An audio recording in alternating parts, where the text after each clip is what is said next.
Hey guys, I'm Shantae, and today I'm going to be testing out the new limited gift edition Dyson Supersonic Hair Dryer in this beautiful fuchsia color. And it also comes with this beautiful Prussian blue presentation case. So today I'm going to be showing you guys how I create this beautiful blowout. I'm just going to be showing you guys a really simple routine. So let's go ahead and get into it.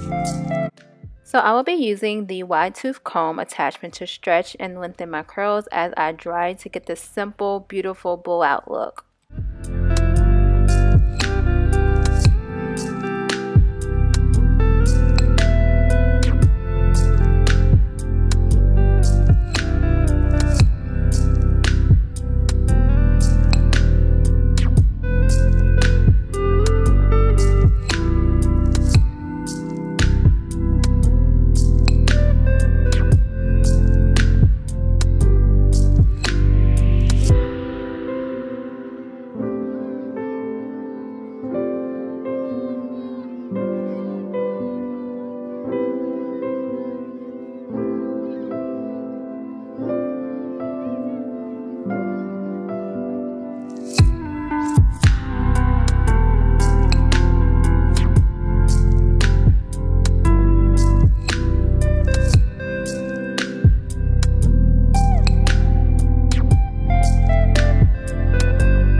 Okay guys, so this is my hair, and the best thing about this Supersonic is it's fast drying and there's no extreme heat, and I love that they have it engineered for different hair types. And the intelligent heat control on this blow dryer protects against heat damage, which you guys know is super important to me. I mean, close-up styling used to expose your hair to excessive temperatures, so with the intelligent heat control, the temperature is measured over 40 times a second to help preserve the hair's natural shine. And that's just amazing, honestly. So guys, let me know what you think about my style, this look down in the comment section. All I did was section my hair into 4 sections.